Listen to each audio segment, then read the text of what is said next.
And I'm going to plant a native plant. It's a dogwood, an American dogwood, and it's called Appalachian Snow.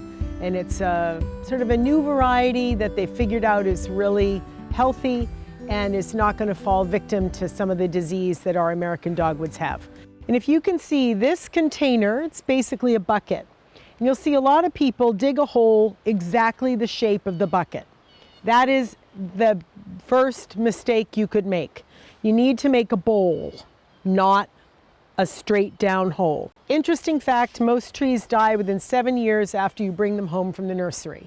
So it's right to get it right when you plant a tree. So I dug a hole that's a bowl. It's much wider and it's scooped down. Then the next thing is you want to make sure that the hole is not too deep. There's a saying that says, plant a tree low and it won't grow, plant a tree high and it will reach the sky or something. So if I just took the tree out of the bucket, I've cut it from the back with a nice sharp knife. So the tree came up to here in the bucket.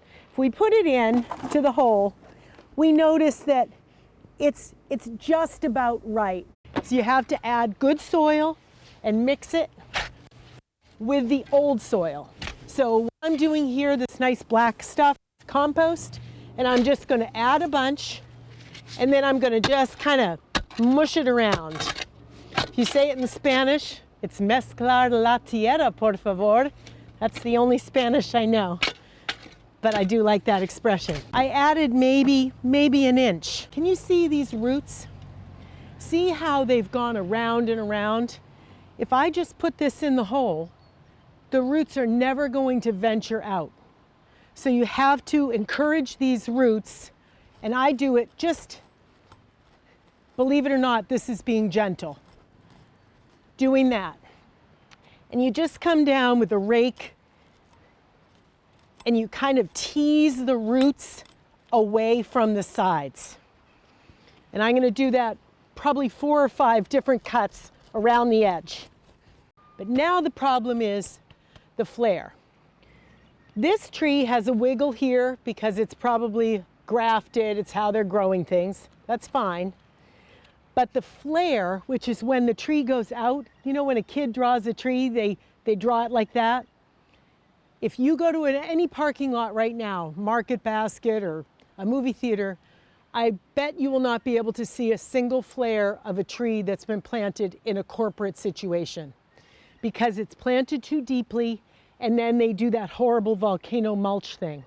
So if you see a tree like this without a flare, it's already too deep.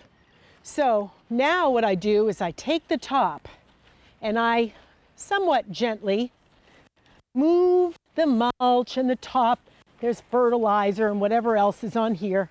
And I very gently dig until I can find the flare, which I just did.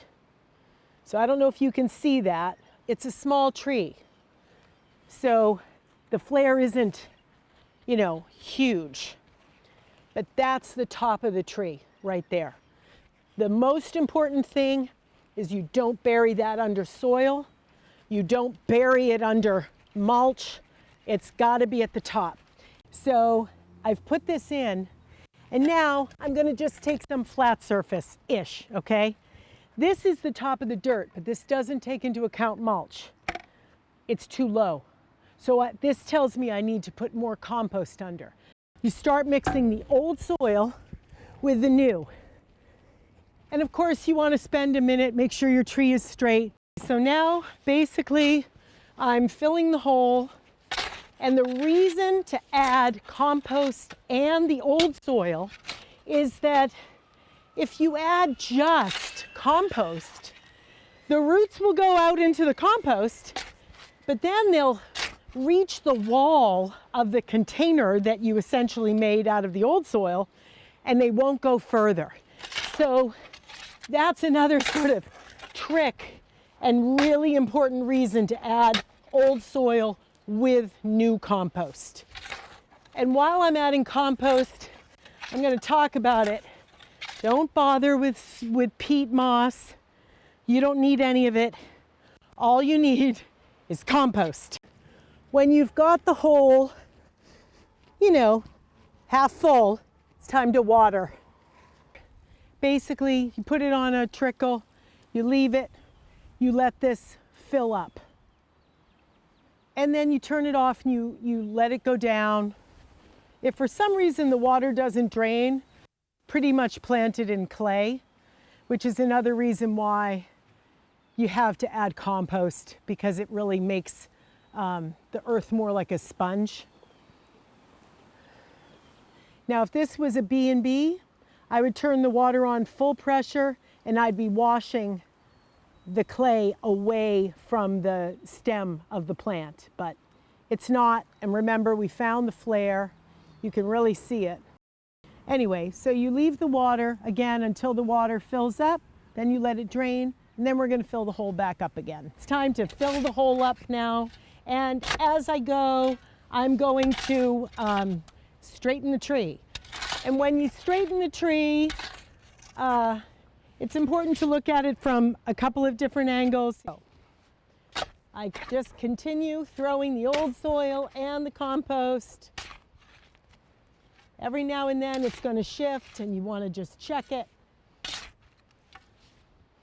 I have a nice bucket of compost here.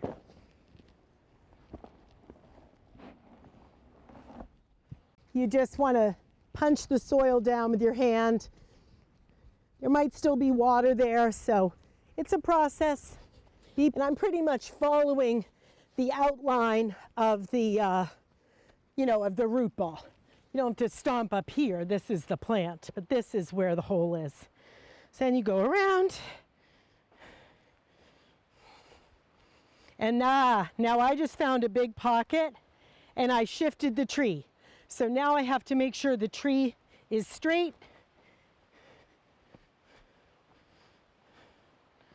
Because if you don't do it now, you're going to regret it when it's too late and you can't move it.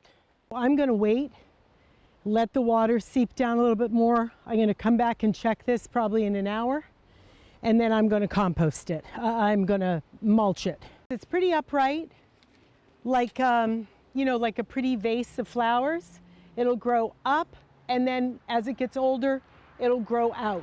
Of course, this will get wider, but it's a single stem tree. It's not a shrub form. It will make white flowers in the spring that are beautiful, and then little red berries in the fall that are lovely, but they won't last very long because birds and squirrels will eat them. Okay, so a couple of things to consider when you are purchasing a tree and then when you're figuring out where to put it. If you don't have a design and you're, sort of looking for a place, just remember that a tree, this little sweet tree, is going to end up being 20 feet tall with a 15 to 20 foot spread up in the sky. So if I put this tree next to my front door, it would look so cute right now. And then it would be a nightmare. And by the time it became a nightmare, I wouldn't be able to move it. So I would have to cut it or prune it so that it becomes completely misshapen.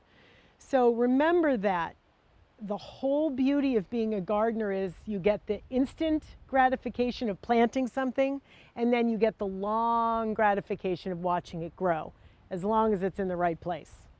And then the second thing, when you're looking for a tree, you want to look for its health. You want to make sure that there aren't any scars on the skin of the tree, on the wood.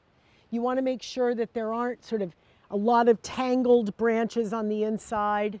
If there are and you can prune them, that's great. But if it's misshapen on the inside, it's going to be misshapen forever. You want to look for a strong leader if it's a single stem tree, meaning it's standing up nice and straight. And then you want to just make sure that there's lots of green, that it's not dead. And I don't mean the color green, I mean the feel of if there's life, and there is in this. If you look closely, you can see lots of little buds, the next leaves, and you can even see the flowers on this. So that's what you're looking for. And then just remember, place it carefully, put it down, walk away, look around, spend the night, come and look at it the next day, really think it through before you do the hard work of putting it in the ground. And then you have a tree that you get to enjoy for hopefully the rest of your life. Okay, thank you. Happy spring.